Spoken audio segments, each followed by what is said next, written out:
Welcome to From Tech Developer to Real Estate Developer. Here you'll go from making ends meet behind a keyboard to living in true freedom by using real estate well. Never having to work a full-time job, report to a manager, or give your adult life to a corporation that probably doesn't care about you. We will give you everything you need for your journey: techniques, principles, real-world experience, and application, filtered through 5 key power principles from my book, People Power, Other People's Money, How to Win, Enjoy, and Reserve. Get ready to take notes. Let's jump into From Tech Developer to Real Estate Developer.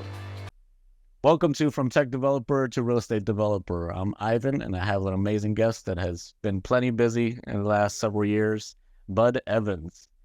There's gonna be a lot of alsos as I go through this, by the way, because his career is a subsequent also situation.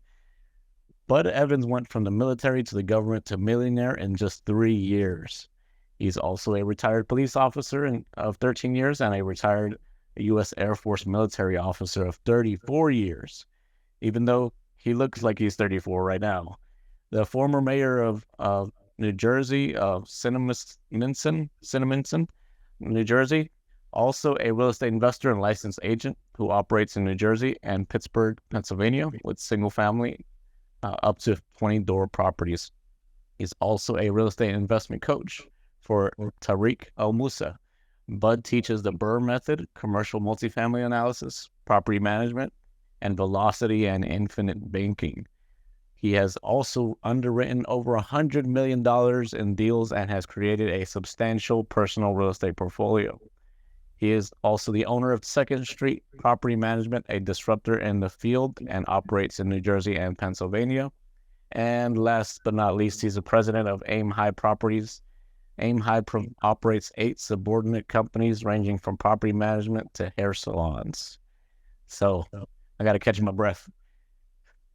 That's a lot of stuff, but that's awesome, man. Yeah, no, funny things happen to me. It's just weird stuff happens. So I don't seek, I find things that need to be done and I do them, and it, just turns out to be really cool stuff.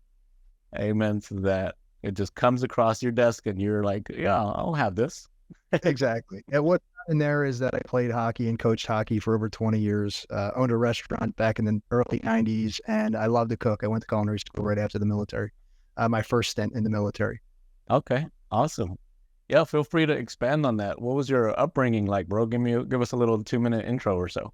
Yeah, man. So I am the product of 2 middle-class family or people. My father was an operating engineer. He was a heavy equipment operator. My mother worked as a supermarket at the deli counter. I went through high school. We couldn't really afford college, so I jumped into the military to pay. I was in a Catholic school, parochial school in Philadelphia. So I'm born and raised in Philly. Did my world tour, came back home, and settled right across the bridge from Philly in Cinnaminson, New Jersey.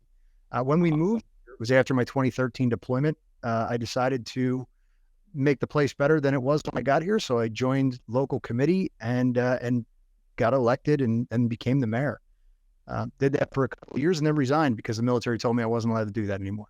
Oh, okay. Is there a lot of cinnamon there? No, it's actually a Native American word that means sweet water. Oh, okay. I was way off then.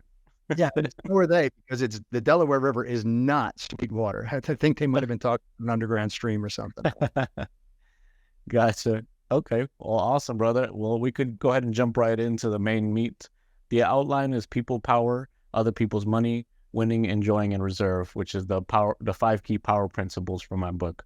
So let's jump in and people power. What sort of people came across your life to inspire you to do such amazing things? Yeah, man. I will tell you that the first person who greatly influenced me was my uncle. My uncle made Chief Master Sergeant in the United States Air Force in 18 years. He got his line number, which is unheard of. It is extremely fast. Also my grandfather was a Marine. He was an E8 in the Marines. So I went enlisted. Obviously, I didn't have any college on me, but those were 2 power brokers in my early beginnings. They're the ones who got me into that military mindset and got me to where I was going. Later on in time, as far as the military goes, I had a lieutenant colonel who gave me direction, pushed me towards a degree in both finance and accounting. So I took the minor in accounting because I couldn't stand another 6 months of accounting courses, man. It was so, I really gravitated towards the finance. So that was another person. As I progressed through my career, I will say that Colonel Darrell Newhart is the one who saw a little bit of potential in me later on in time and promoted me to lieutenant. Him and Colonel Scott Harron took a chance on a guy who had been enlisted his entire career. At 19 years, I made lieutenant because of those two. So I'll give them the credibility. As far as real estate, I took Than Merrill's course, which is the Fortune Builders model. And the guys who made an impact on me there were John DiGiulio, who was my initial coach, and then Steve Lanoza, and Big Joe Powers, who was an ice hockey player. We kind of caught up with each other because I played hockey for such a long time. Okay. They were the main influencers in my life. Now, as far as the people who influenced me after all of that, I have to say that I have my assistant Ron, who was an everyday influence on me, constantly makes me want to progress. But the two biggest influences on my life, I have a successful marriage of over 33 years. Wow. Stephanie and my son, who was 31 years old. Stephanie and I were just married 34 years. He's 30. He'll be 32 coming up here. He's the assistant director at a university teaching hospital of the respiratory ICU. So those guys, he followed in his father's footsteps, and he's a hard charger, man. That's awesome, man. And what sort of stuff did you do in the military? I did a lot of stuff. So I started out in ammo, which is the munition systems technologies, anything you can think of that blows up, bombs, bullets, missiles, all of that kind of stuff. I started there about 14 years in, decided I wanted to use something that was more degree oriented. So I went into contracts management, became a contracting specialist, which is purchasing and acquisitions. And initially it was small items. I did a couple of construction builds. We did a sensitive compartmentalized information facility, or SCIF for short. We built one of those. I learned more about secure buildings than I ever wanted to learn. I'll get back to why that's important in a moment. Immediately after that, while I was in that position, that's when I got commissioned. Went into intelligence with an A10 unit. They were bracked, so I found my way back and became a finance officer and did budgeting, and then went into intelligence again with a remotely piloted aircraft unit, and eventually became the senior intelligence officer for both the cyber defense and the RPA, a remotely piloted aircraft unit. Why is it important that I learned everything about the SCIF? Because as the senior intelligence officer, you are responsible for the actual build. It's your job to protect all of the classified documentation in that building. So that's a nutshell. That's a 34-year military career with a pit stop in the middle. Nice, man. It looks like being in the military kept you young too, because you were working out. Always. You got to keep yourself physically fit.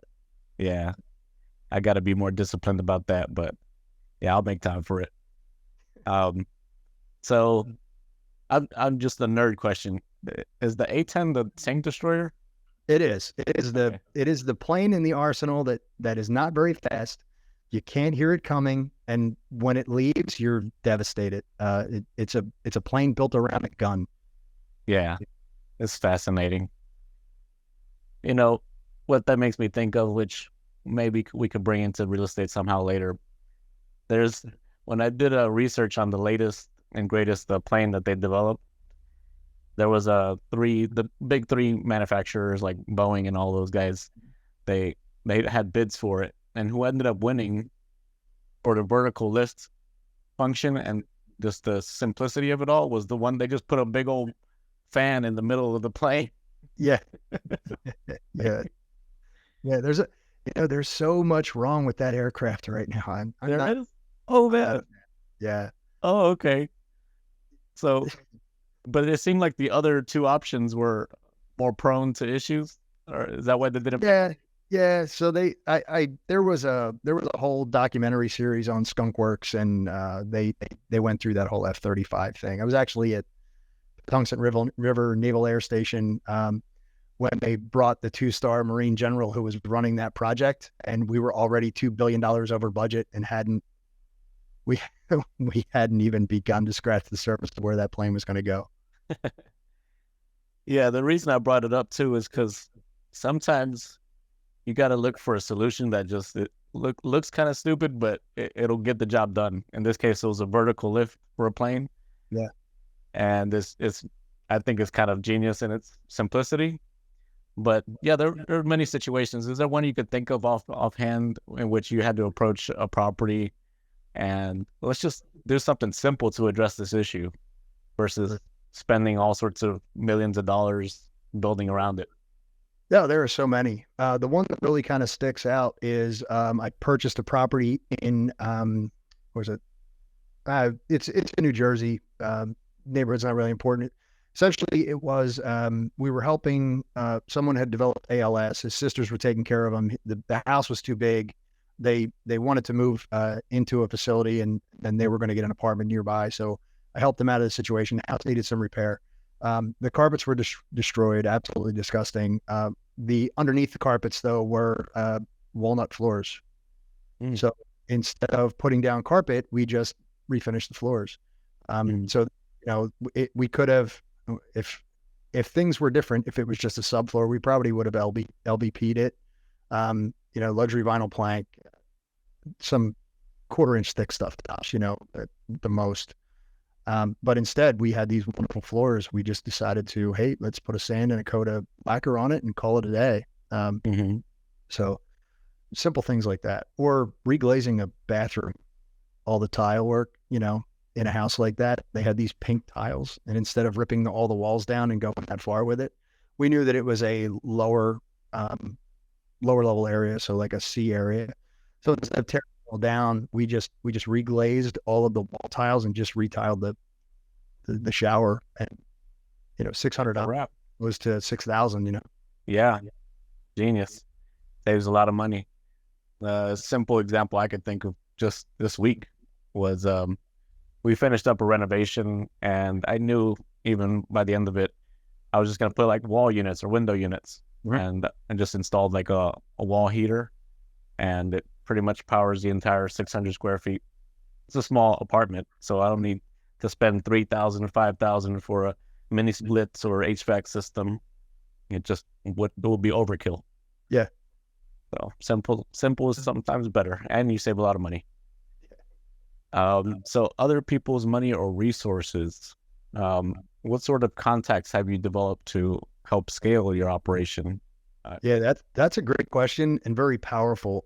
So when I started looking for OPM, and actually started to find my funding sources, I started with my initial my internal sphere, the people that were closest to me. The crazy part about that is, and I'll do this, Ivan, raise your hand if you've lost a friend or a family member over them thinking that you're absolutely crazy for getting into real estate. Yeah. Going to your inner circle is kind of a crazy thought, but you'd be surprised at how many people in that second layer that maybe you work with or you talk to on a daily basis, or even the guy who works behind the counter at your favorite restaurant or something like that. Talking about real estate often and having them go, it's funny, you've never asked me to invest. And you go, well, funny you should ask. I have this project that's coming up. If you'd like to hear about it, let's jump on a Zoom call and I'll show you. I didn't have a project coming up. It didn't matter, right? Yeah. I was going to find something in order to make sure that funding source didn't dry up. The majority of people that I talk to because of my background are law enforcement, military, and medical professionals. I also have an arm into airlines because of all of the military guys that I deal with who fly for airlines. And that's where I find a lot of my funding. Okay. The increase in size and scope has been astounding, simply because when you get one person, say a 10% cash on cash return, and you give them an equity multiple of 2, so they double their money in 5 or 7 years, whatever the case may be. It's amazing how many people they tell versus, when you're a regular investor or I don't know, if you go to a restaurant and have a great experience, you don't really tell anybody. If you go to a restaurant and you have a bad experience, you'll tell 10 people.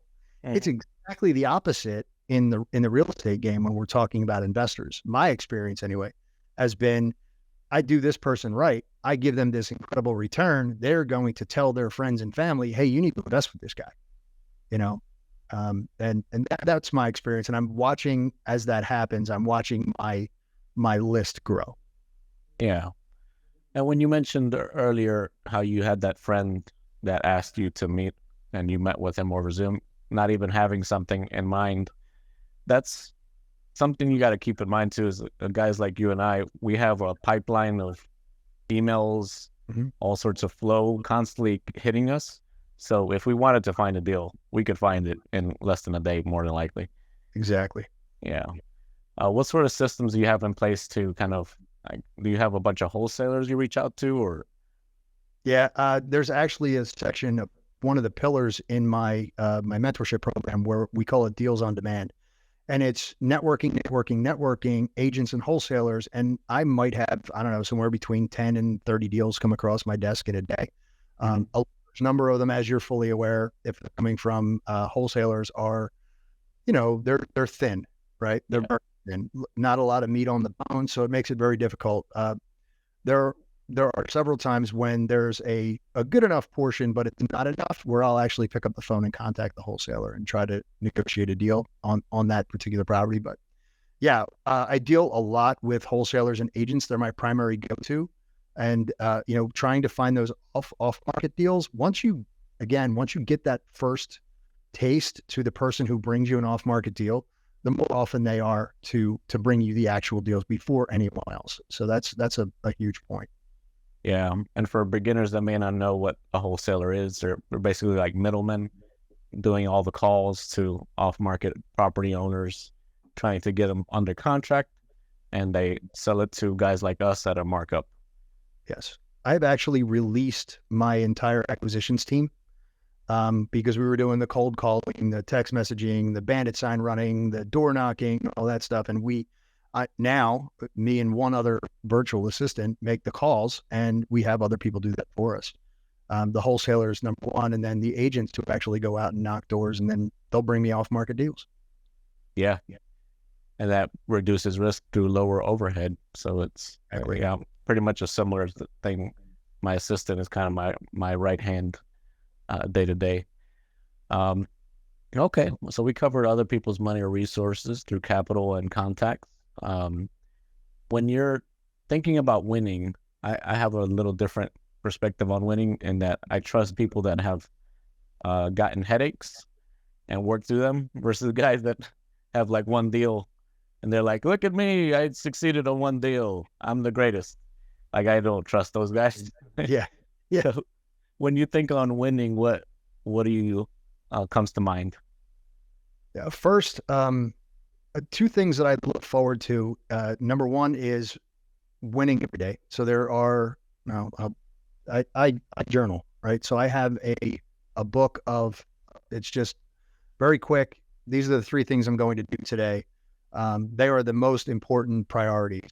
And I will look through that and figure out what on my calendar is a win, right? So today, talking to you, it's a gimme, right? It's like a walk. It's an absolute win. So I'll make sure that tonight I reflect on that. And then I'll talk about, in my mind anyway, the little person in my mind. Yeah. These are the three things that we're going to do tomorrow. Let's write them down in the journal. All right. So there's my three wins. Every day I open and close the day with my wins. The other thing I do is fail at least once. What is the one thing that I'm going to try today that I haven't tried before that is going to cause me discomfort or pain in some way? The no pain, no gain workout mentality, right? Mm-hmm. What is the one thing I'm going to do to stretch myself, get myself out of my comfort zone and try to move forward? So winning, if you're looking at the great book by Dan Sullivan called The Gap and the Gain, if you're looking at what you don't have, right, then you're living in the gap between where you are currently and where you will never get, because each time you move forward, that gap moves away. Yeah. Versus the gain, which is I'm sitting here. What did I do today at the end of the day that brought me further in my progression towards my eventual goal, right? So it's okay to set goals, but you also have to look backwards. This is where I was 5 years ago. I was a military guy with a $300,000 thrift savings plan and a pension looming that I was going to have to work until 60 to get. I mean, the age, did some deployments and stuff, so it lowered the age. That's not really important. I don't want to go on a tangent on that, but and with the mortgage and some credit card debt and all that, my net worth might have been $100,000. I got into real estate, and within the first 2 years, my net worth was $2.4 million. If I look at, well, I want to get to 10, well, then I am not going to be happy with the 2.4. I'm going to completely overlook at the progress that I made of sitting here in pretty substantial debt, knowing that I wasn't going to be able to retire because I was going to have to make some interest payments when I got done. I was probably going to have to find another job versus, 3 years in, I went, yeah, I don't feel like doing this anymore. I don't care what you're offering me. I'm out, and I pulled chalks and retired. Looking at that, just that short period of time, that 3-year period between 2018 and 2021. And I mean, it was exactly 3 years. I got into this in September 25th of 2018, and October 31st of 2021, I punched. That is a huge win. But if I'm looking at, well, I want to have 450 doors and, $100,000 a month coming in, you're overlooking all of the stuff that you've already accomplished. Yeah. Does that make sense? Sure. Yes, indeed. And praise God for that short amount of time you did it in too. Yeah. Yeah. I go through that thought process all the time. Matter of fact, I got a new strategy from an article I read, is naming your alter ego so that you could talk about him in third person, like it's separate from you. Yeah. His name is Luke. So I try to keep Luke away as much as I can. I know you're enjoying that content, but I just wanted to personally invite you to the Commonwealth Affordable Housing Fund. If you want to passively earn while also building communities, doing philanthropy even, while getting quarterly distributions and even sharing in the exit about 5 years down the line, then please join us. This used to just be for friends and family, but you could join in now. You could be essentially earning through an expert, which is I, running the investment firm Commonwealth. So if you want to be a part of it, and also get access to exclusive events where we go to in-progress construction and I show you how your money is being used actively and how the renovation was just complete and how this is going to help change people's lives, how we negotiated an acquisition. So you could be a part of those events throughout the year and also earn passively. So if you want to be a part of that, please click the link below and I'll let you back to your awesome content. Thanks. So what other strategies do you employ to make sure you don't falter into a Luke mindset? Yeah. Great question. I will tell you that I am full on up and in for the entrepreneurial operating system, the EOS model. I run that. We run our level 10 meetings for our companies. They're 30 minutes long. I know it's supposed to be an hour, but I don't have that kind of bandwidth. So we run 30-minute long meetings where we go through our agenda. It's specific, and every month we do one meeting where we're actually looking at our vision traction organizer, and once a quarter we go through our quarterly meetings, which really kind of keeps us on track and pushes us forward. There are times, and I don't care how big you get, I guarantee you Grant Cardone or Donald Trump or any billionaire, Elon Musk goes through it. I guarantee it. That imposter syndrome, right? Mm-hmm. Maybe Elon Musk doesn't get it. I don't know. I've never had dollars before, but where you're looking at this going, and that's when you're looking at that gap that I spoke about a minute ago, where you're going, oh man, I don't know if this is going to work out. I don't know how I'm going to do this. And then you go, wait a second. All right. What are the 3 things that I need to do to get myself from today to tomorrow? And where was I 6 weeks ago, 2 months ago, 6 months ago, and compared to where we are right now? Okay, great. If I do these 3 important things, all of the rest of that stuff doesn't matter. Yeah, that's key. And even just putting it on a Post-it note every day, Yep. before you leave. Is a meeting I had before this. He literally has a post-it note on his phone at the bottom, so he knows what he's gonna do. Okay, man. There's so much we could go on for that. I think going on a tangent about quality of life is where I want to go in terms of winning to wrap up this section. Yeah. You have to kind of keep in mind well, first of all, how much you need to be comfortable for your quality of life, but also if you really want to scale up maybe an international company, like there is gonna be pain and a lot of firing of people. Like that's not for everybody. There was one coach I heard this statement from. He said, "People don't realize, but billionaires, they drop bodies." Yeah. And so if you think about, you're firing people all the time because they're not aligned with your mission, and that is not a good time for the average person. Yeah, and there's so in I forget which Gino Wickman book it was, but in one of the EOS model books that they talked about the actual rotation of personnel, and it's just I try to hire. It takes me a long time to hire someone, and I'm very quick to fire now because it's cost me money in the past, and I don't like to lose. If I am costing someone else money because of my mistakes, and I do have partners in a couple of these companies that I own, that's problematic to me. I take that very, very personally. So when it comes down to, and it just happened where we had hired someone for our property management company who was fluent, proved it that she was fluent within our system that we were using to manage our properties and then bring on our clients, and didn't show up. Like, just didn't show up to work. Oh, and I was like, okay, great. Where are you? What's going on? No response. Okay, terrific. Email, text message, call on the business line, nothing. Had my assistant, I'm like, yo, get on the phone, find out what's going on. I hope she's okay, essentially, was what was going through my mind initially.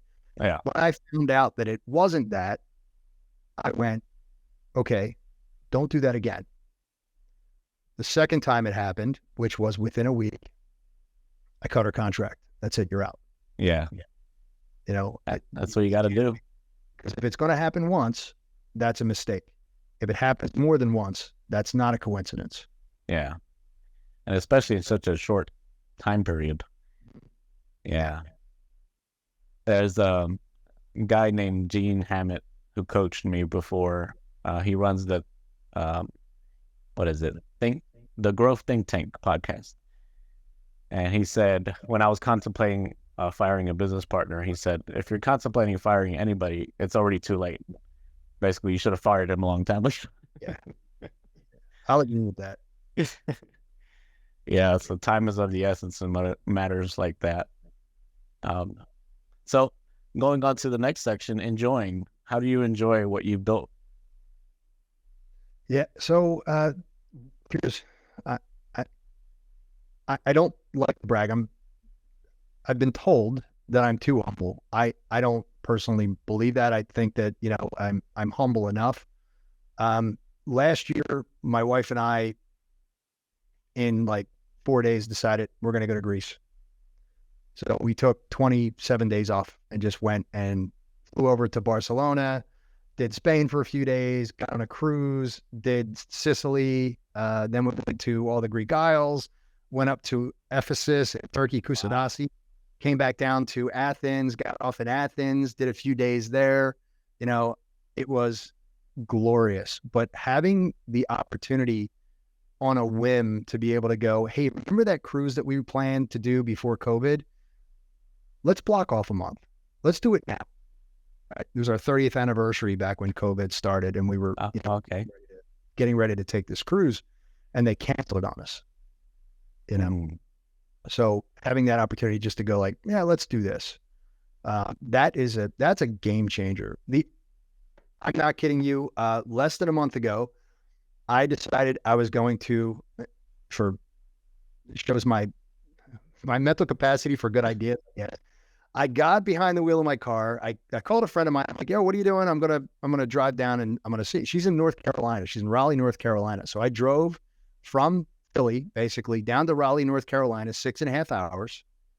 Hung out with her, her and her husband, and a couple of friends for about 4 hours. Dinner, a couple of drinks, went back, slept at her house, got back in my car the next morning, drove home. That's pretty awesome to have the freedom to do that. Right? Just for why? Why not? Yeah.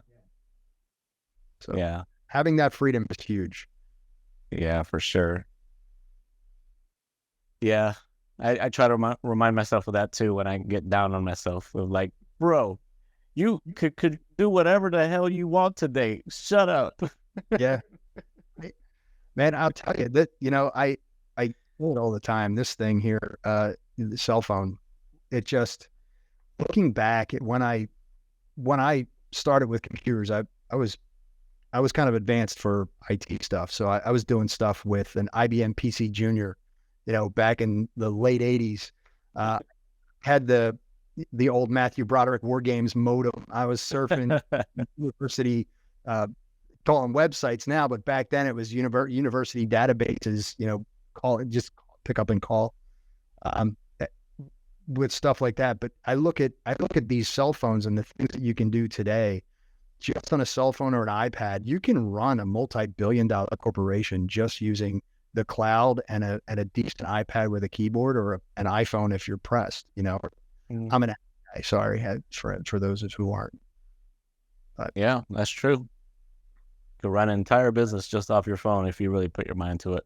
yeah, we went to Aruba in August. We hadn't planned on going for our anniversary, and I was like, you know what, let's go. Why not? So we went, and I ran my company from my phone on the beach in Aruba with no notice, for maybe 2 a day. Yeah. Speaking of a phone, what apps do you recommend people have to be able to do that? Yeah. So I'll give you 4 right off the bat. First off, so let me simplify this, because I know you're a tech guy. So let me just kind of put it this way. I use Asana, I use Slack, I use Gmail, Google Calendar religiously. I also have a calendar called Motion AI, and I use Zapier. So I take all of those programs and I have Zaps, right? Where if an email comes in that's important, my assistant can click the star button and it will drop a notification in Asana. Hey, bud, here's something that needs your attention. Asana will then notify me through Slack, tweak. Hey, Ron just dropped an email in your account. There's a task, and it will take the task, put it into motion.ai as a block of time, and then drop it onto my Google Calendar as well. Wow. So with one touch of one email, he just clicks on the email, clicks the little star button, and I get tasked. And I have, and I go through my day. I just weigh out, is this important? Is this not important? Do I do it later? I can change the dates. I can do whatever I want with that. Man. Don't have to think about it. Nope. Just happens. Yeah. And people may not know why, what is his name? Steve Jobs wore the sweaters, but that's because it's just one less decision. And when we get to a level like we are and higher, every little millisecond decision counts and could hinder us from, oh my gosh, I got this inspiration for this amazing video to do, but I gotta go, what is this letter again? Where do I need to put it on my calendar? Like, it could totally throw off a day. So I appreciate your hustle and automating all that. Okay, well, we've reached our last section, reserve. We have financial, emotional, spiritual, all sorts of different reserves.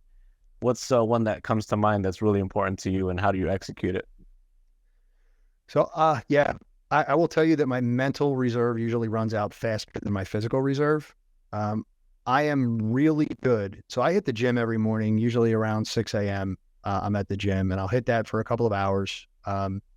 Maybe walk for a little bit, walk my dog or something like that. So the first 4 hours of my day are mine. Then the next 4 hours of the day are my business. The 4 hours after that are for mentorship programs, podcasts, things of that nature. But then I'm done, man. Once we hit that, like, so it's like 6 to 10, about 11 to 1 or 2. After that 2 o'clock, I start to feel it. From the 2 o'clock to the 7 o'clock hour, I have a 5 o'clock break for dinner. But at anything after 7 p.m., I'm shot.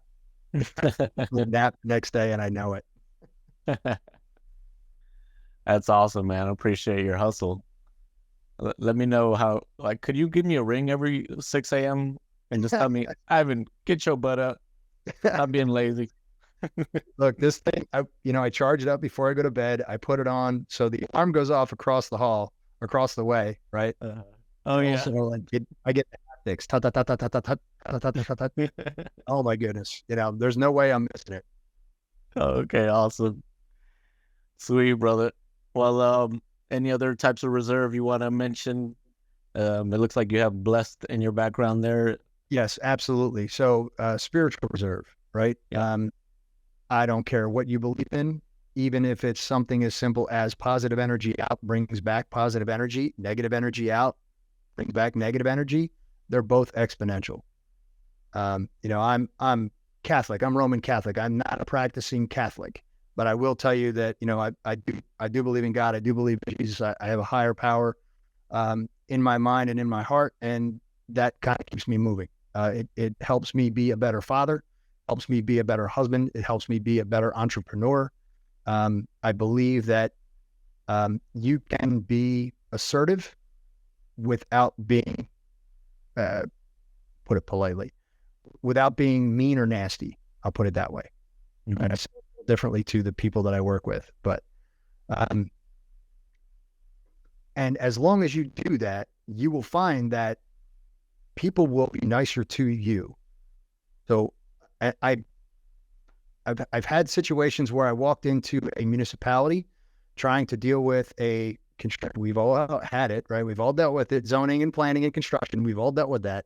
And we've all dealt with the person who has their own little fiefdom. Mm-hmm.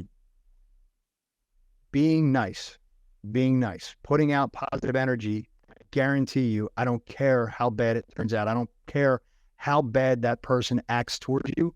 It is so much better for you personally, physically, mentally, spiritually, if you just, okay, you can be as nasty as you want.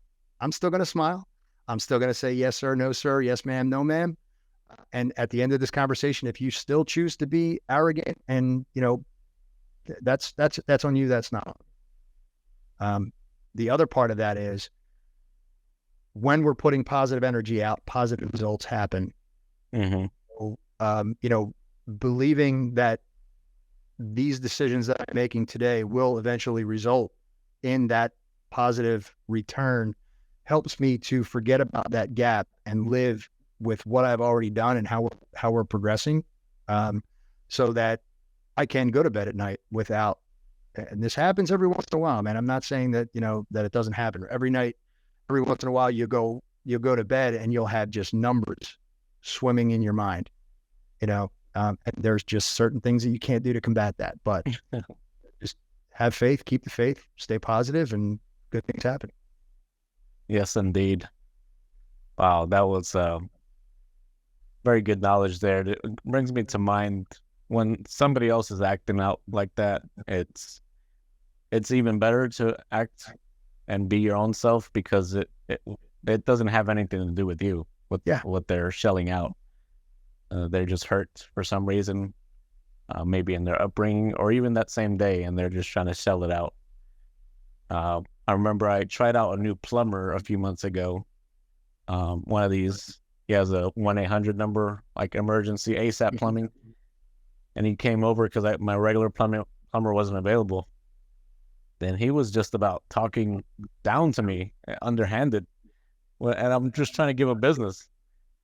And I was just taking it there.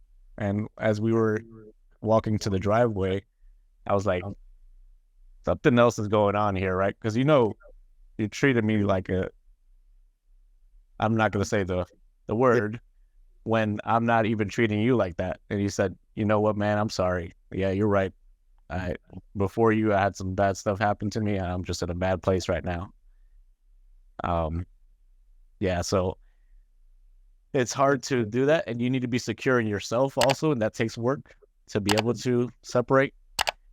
My wife does it the most effectively, I feel. Like, she could have a tire iron roll over her foot, and she'll just be happy as ever the rest of the day. That's awesome. Yeah. But yeah, okay. Well, that wraps up the power principles, man. Thanks for going over them. Any last things? How could people get in touch with you? What sort of things are you working on? Yeah. So first, I do have a podcast. You can check out theaimhighpodcast.com. That is AIMHIGH podcast.com. The other is budevans.com. If you want to reach out to me, all of my social media links are on there. I have no problem talking to people. Book a 15-minute call. I'd love to network. Maybe we can help each other out at some point in time and find a win-win situation that we can find ourselves in. Amen. And what sort of things are you working on now? Are you have a syndication you're raising for, or? Actually, right now, I do not. I am currently building a property management company. Okay. Yeah, specific to single family to small commercial multifamily properties. The reason I say small is because we don't have the bandwidth to do an in-house type of commercial property yet. We don't do office, but we do, the residential stuff, and we're building that up and pretty quickly. So that's been taking a lot of my time. That plus the education platform, plus I'm still working with Tarek El Moussa, assisting him with coaching, and then I have a flip, and I have 6 properties under renovation, or 6 units under renovation at one of the commercial properties. So it's busy. We're busy. Just a little. I do have a meeting next week with someone, and we are going to start looking at a potential GP possibility. So more on that once I find out. Right now, I don't know if it's going to be a B or C, so I can't really talk about it. Okay. And the property management company, in case people need, is that specific to those 2 states? If you are in the state of New Jersey right now, we are in the Philadelphia market. We work from Mercer County down to Camden County, not Camden City. We work as far out as Browns Mills or Joint Base McGuire-Dix Lakehurst. We are 2nd Street Property Management. So check us out. Awesome. Well, thank you so much, Bud Evans. This was awesome. Dropped a lot of gems. And thanks for watching or listening to From Tech Developer to Real Estate Developer. Catch you next time. Bye. Thank you for joining us on another episode of From Tech Developer to Real Estate Developer. I hope you got a lot of return on investment for your time today, and I encourage you to share it with other people so that they could also get returns with this valuable education to invest in real estate. We're also sharing this free education because we want to help people learn how to invest so that they could also create more affordable housing units. We have a great goal of creating 2.5 million affordable housing units by 2047, and free education like this is a big part of that. So by you sharing, you are a part of the equation to create those affordable housing units. So I can't wait to see the end of the road that we're going to achieve together. Have an amazing and blessed day.